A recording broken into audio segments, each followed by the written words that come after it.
Aloha mai kako, everyone. This is Moana for the Moana Nui podcast, and we are here at Atlantic Comic-Con this weekend in Norfolk, Virginia. Today, we are so excited to talk with Wadeline Venlogh. She is an Olympian, an author, a creator, and we're just meeting her for the first time today. So will you tell us a little bit about, we're just coming out of the Olympics. Track and field is like one of my favorite sports, swimming, like a lot of the different things, volleyball too. I'm a former volleyball player, so I love volleyball. But so will you tell us, like, when you were an Olympian, what was your sport, and kind of a little bit about what was your journey to the Olympics? So I actually did track and field. Okay. Well, I do track and field, and I ran the 400. Nice. And so I competed for the 4x4 and for the 400. It was new because it was during the COVID era and there was actually no audience. So I think the most fascinating thing was that they actually put like sound around the stadium and cut out board to kind of imitate like people. Oh, yeah. Yeah. That's So right. I think that was like pretty cool. It's not the same, but definitely, yeah. That's awesome.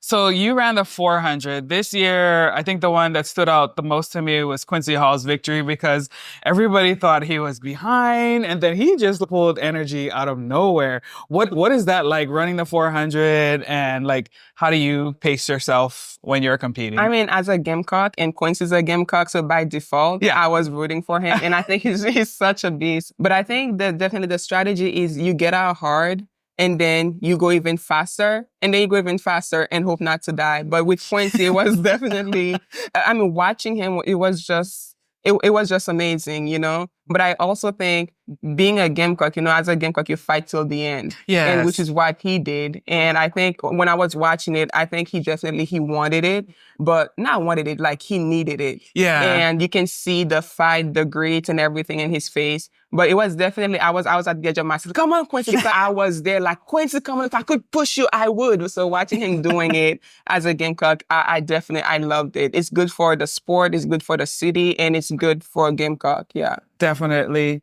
Yeah, that community backing and like having each other's, back is so good. And it's one of the things I love about the comics community is that we have like a bunch of indie creators today here, some folks who have also done some mainstream work. So how did you find out about Atlantic Comic-Con, and what has been your highlight at the show so far? I feel like I'm actually at my family dinner for Thanksgiving because Floyd is a Gamecock as well. So I think this is like a family thing. Not I think, it is a family thing. So, he reached out, so when he found out that I released the book, he reached out, I'm having a Comic-Con, you should come. I'm like, you kidding me? Of course I'm gonna be there, And I'm like, wait, should I dress up? Should I not dress up? What should I raise? Man, just come how you are. Uh-huh. So, I came like this. Yes. I think I came as me. But definitely, that's how I found out. But it's amazing to see all the artworks, all the artists that are there, the amount of works that go into putting an event like that. Honestly, I never really looked that much into, but being a part of it, it's amazing. And I'm probably going to go to 5 more. So is this the first Comic-Con that you have been to? Yes. Okay. So it was the first, and it's amazing. And I've heard there are like more bigger ones than this, yes. But this is amazing. Yes, there's definitely different stages of Comic-Con, but Darren's done a great job promoting. Like, we've seen him at the other different conventions promoting the con, and he does a good job as well of incorporating the community and the people that come up from within. Yeah. So we're really happy to have you here as a Gamecock. You mentioned your book, which is called Strings of Guise. Yeah. Can you tell us a little bit about this book? Because a bookworm. You can ask Dana. She will tell you Moana's all about the book. So can you tell us a little bit about the story? What genre is it, and what led you to create it? Yes, obviously. I'm in love with it, but maybe it's because I wrote it, but it's amazing. It really is. So the genre is fantasy, action, and adventure. Okay, you have me. I'm telling you. And it's an original. So there is a lot of new fantasy creatures, mythical creatures, that's all from here. So I think it's new. So it focuses on this world origins where people have to pretty much go to fight their Berkanam. And their Berkanam can be described as like their demon self. That's made of their flaws, their insecurities, and everything that they wish that they could be. And they can't die. But you can weaken them, but they cannot die. However, they can kill you.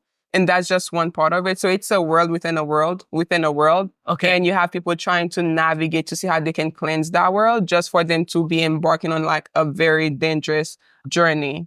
So that's really what it's about. And I don't want to give more away, but the more you read, the more you see the originality of it, and the more you see really what goes on inside my head, maybe how really messed up it is.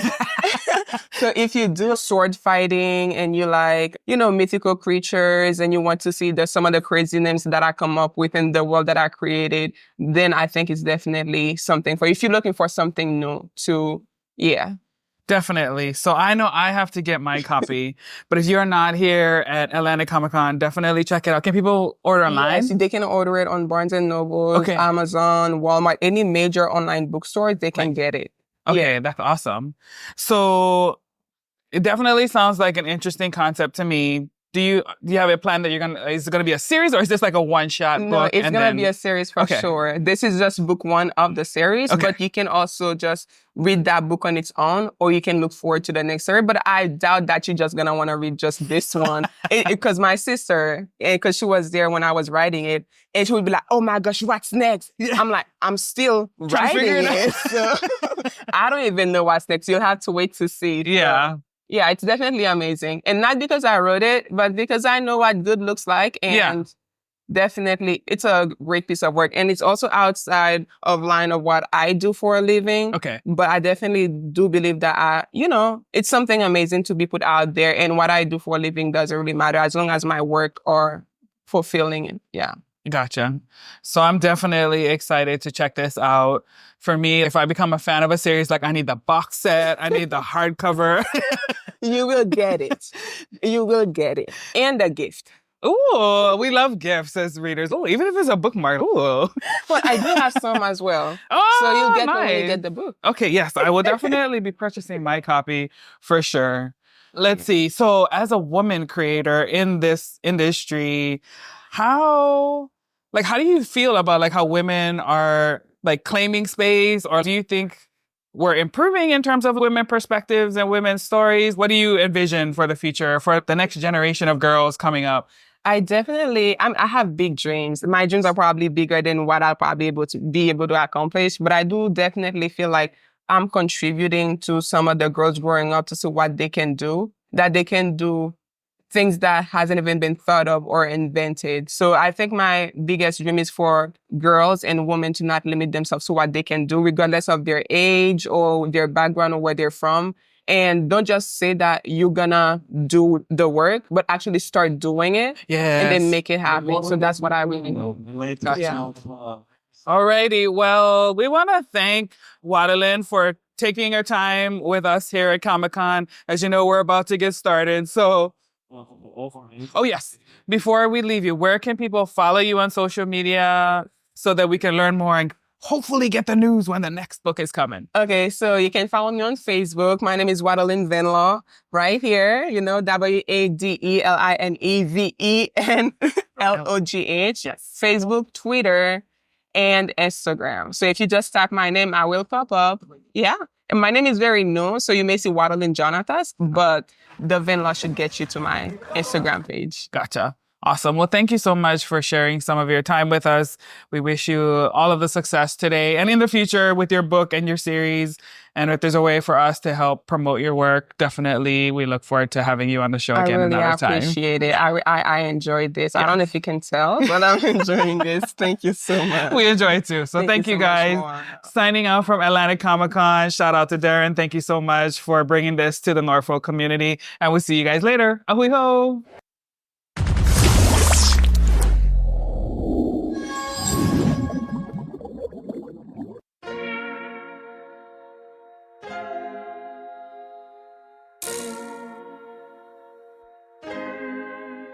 So many stories left to tell, even if we have to ourselves. Can't keep history on the shelf. If they won't tell it, we will. If this the land of the free, it was a freedom then. When they annexed Hawaii and called it Cedar Lands, without any type of payment and no signing off. Called themselves the Republic in 1894.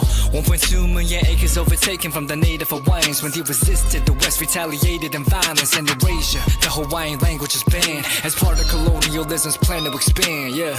Stuck between a rock and a hard place. Multiple bombings of Koholave. As a part of their ongoing war with Asia, used it as a place for target practice. No consent or compensation. Colonizers call for annexation.